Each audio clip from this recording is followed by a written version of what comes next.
Okay, stop. Just stop what you're doing for 1 second. I have to declare something. Oh boy, what is it? Based on this pile of articles in front of me, the world has officially gone mad. Like, certifiably insane. Welcome to the deep dive. And, that might sound like an exaggeration. Chuck's not. It really isn't. We've been digging through some global news stories, local policies, and the line between reality and, bad satire is just gone. It's completely dissolved. So our mission today for you is simple. Right. We're giving you the ultimate shortcut to just how absurd things have gotten. We pulled 3 unbelievable stories. And when you put them all together, they show this really weird new obsession with trying to, regulate our feelings, our internal states. Yeah. We're going to start in Japan, where a local government is trying to legislate happiness. I'm not kidding.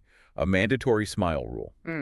Then we're going to look at this ridiculous TikTok trend. It's called raw dogging flights. I still can't get over the name. It involves staring at a seat map for 10 hours straight to, prove a point to the internet. And finally, we're tackling a new policy out of Spain that is just baffling. They're introducing a porn passport. It's not just for age either. It comes with a monthly credit limit, a quota. So yeah, if these sources are right, and they are, we're living in a bureaucratic fever dream. All right, let's unpack this madness, starting with mandated joy. That's right. Our first stop is in Japan, specifically a place called Yamagata Prefecture. Okay. The local government there just passed a new rule. It's an ordinance, which, is really just a fancy word for a local law. And what does this law do? It encourages residents to smile heartily at least once a day. Wait, hold on. They passed a law about a facial expression. Mm-hmm. That sounds like a joke. Like, how do you even begin to justify that? Well, they frame it as a public health thing, entirely. Public health. Yeah. The sources we found point to research from Yamagata University, and it suggests that people who laugh a lot have a lower risk of premature death. So they see smiling as, a gateway to laughing and better health. Right. So they've connected a scientific study to a legally encouraged behavior. But how? How do you even implement that? Do they have smile police walking around? The implementation is a little more symbolic than that. They've made the 8th of every month Health and Laughter Day. Of course they have. And they're strongly encouraging all the local companies to create a, quote, laughter-filled work environment. You know the saddest part of this whole thing? What's that? It's the assumption behind it. The fact that they felt they needed to pass this law implies that the average person there smiles less than once a day. That is a very good point. It's probably the most depressing statistic I've heard all week. It's a sign of a much bigger problem, right? Like maybe intense stress or cultural pressure. Exactly. Sociologists talk about this concept in Japan called tatme.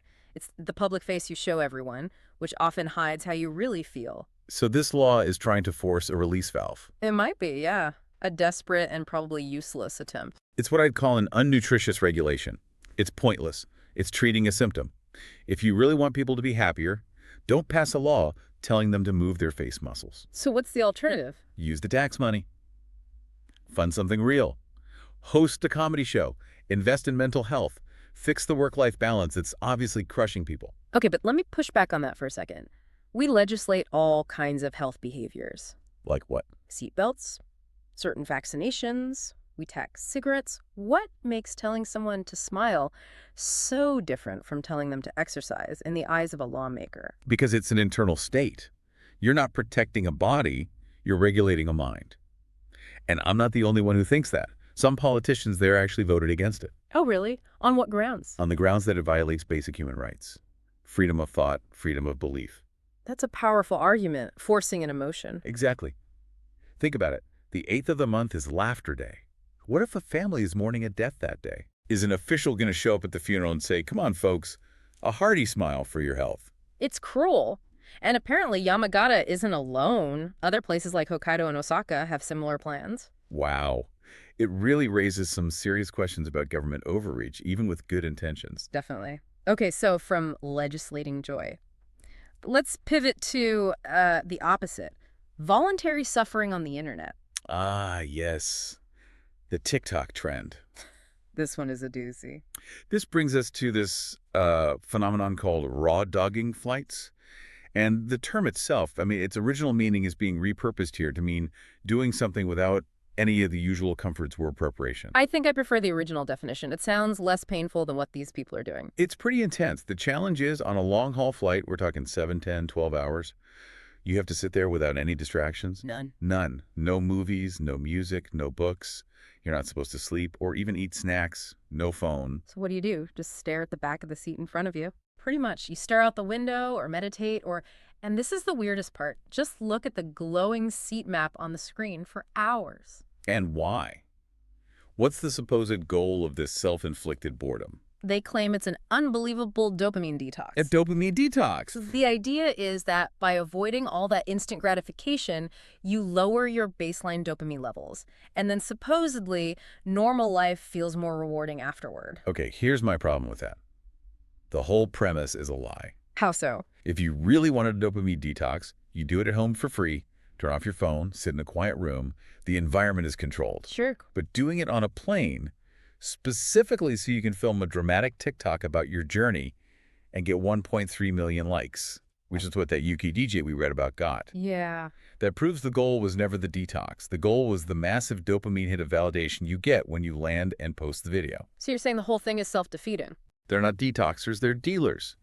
They're denying themselves a little bit of stimulus for a few hours just so they can get the biggest possible digital payoff later. The baseline doesn't reset, the reward just gets bigger. That's an intense take, connecting it to addiction. But what's your evidence that it's even possible to do this? I know you just got back from that Arctic trip. Oh, I have evidence. My 10-hour flight back from Canada. Pure, unfiltered human chaos. Uh-oh. I'd upgraded our whole crew to premium class. We were exhausted. All I wanted was some quiet rest. I'm thinking, this would be the perfect flight to Raw Dog if I were insane enough to try. But I was seated next to a mother with her 2-year-old son and 5-year-old daughter. And look, the mom was a saint. She was trying her absolute best. But kids will be kids. Kids will be kids. No amount of legroom or noise-canceling headphones can block out a toddler on a mission. Give me the worst part. Okay, get this. The 2-year-old, for 40 solid minutes, played a game. His mom would give him a little toy car. He would immediately, with all his might, throw it on the floor. Oh, no. She would unbuckle, bend down, get the car, and give it back. Yeah. And he would immediately throw it again for 40 minutes. Wow. I'm just sitting there trying to read and thinking, dopamine detox, meditation. No, just surviving this flight without losing my mind is the only mental exercise I need. You can't do it when a toddler is weaponizing a Hot Wheels car next to your head. That story perfectly illustrates the flaw in the trend. You can't control the external environment on a plane. Not at all. And that's really the definition of a dopamine detox, right? It's about avoiding stimulation. But like your story shows, modern travel guarantees constant unwanted stimulation anyway. The only thing you're detoxing from is your own sanity. Speaking of control, let's talk about Spain's attempt to control something else entirely. This is a wild one. Spain is rolling out a new system to try and stop minors from seeing adult content online. A problem everyone is trying to solve. Right. And this is important. They're kind of getting ahead of a bigger EU law that's coming in 2027. So Spain is basically the test kitchen. Okay, let's get into the mechanics, because this is where it gets truly weird. It uses a verification app, which is officially called a digital wallet test version. So instead of that old, useless, are you over 18 button that everyone just clicks past. Right. This is actual verification, the process of actually proving your age with real government-linked data. So once you prove you're an adult, yeah, what happens? What do you get? You receive 30 P credits. P credits. I'm guessing the P stands for. You're guessing correctly. And those credits are only valid for 1 month. Okay, so how do you use them? Is it like 1 credit per video? The sources suggest it's more like 1 credit per session or per entry to a website. So let me get this straight. Spain is putting a credit limit on porn. A monthly quota, yes. This is where my brain starts to short circuit. Yeah. Because the policy immediately creates these huge, ridiculous loopholes. The unintended consequences. Exactly. What happens if you run out of your 30 credits? The sources say you can apply for more. Can you just picture that? Having to go down to some government office, stand in line behind a bunch of senior citizens, and ask a clerk for more porn credits. The public shame is the real deterrent. That's the bureaucratic nightmare side of it. But there's also a huge security risk, right? A massive one. Think about it. If that digital wallet gets hacked, it's not just your age they get. What else? Because it tracks your credit use. The data could show exactly how much and maybe even what kind of content you're consuming. It turns a simple age check into a government-tracked consumption log. Wow. So to protect kids, they're creating this huge data vulnerability for adults. What about the black market you mentioned? This is my favorite part. I am predicting the rise of P-credit magnates. P-credit magnates. Yes. Look, the system checks who you are, but not necessarily if you can transfer the credits. So these digital entrepreneurs will go around buying up unused credits. From who? From the elderly, from people who don't use their quota. They'll buy them for cheap, and then they'll turn around and illegally sell them to kids who can't get verified or to people who ran out. A black market for digital age verification. 100%. You can just hear it in some dark corner of the internet. Hey, kid, want to buy some P credits? 5 credits are 50 euros. It's absurd. They've turned watching a video into a controlled, tradable, illegal currency. I have no words. I'll take the toddler with the Hot Wheels any day. Okay, before we wrap this deep dive into modern madness, let's pull out some of the key lines here. I've got a few.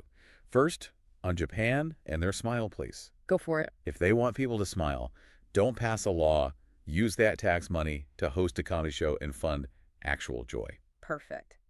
And next, on the TikTok flights and the whole detox trend. If you're attempting a dopamine detox just to film a cinematic TikTok for 1.3 million likes, you are not detoxing. You're simply deferring the hit for the ultimate digital payoff. And finally, your vision for the Spanish black market. The government has turned online viewing into a controlled commodity.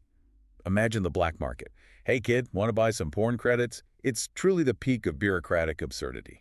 So we've gone from legislating happiness in Japan to performing attention on flights, to rationing pleasure in Spain. And, you know, the thread that ties all this together, and this is the really interesting part, is this focus on controlling or performing an internal state. Right. Happiness, attention, access. Yeah. It's like society is now more focused on regulating how we feel or what we pay attention to instead of just fixing the actual problems in the outside world. That's the big question, isn't it? Why are we so focused on making people perform contentment instead of creating an environment, less airport chaos, better work hours, safer tech, where people can actually be content or safe? That is the question to chew on. So we've laid out the absurdity. Now we want to know what you, the listener, think. Which one is crazier? The Yamagata Smile Ordinance that mandates an emotion? Or the Spanish porn passport that rations it? Let us know in the comments. And don't forget to subscribe to The Deep Dive.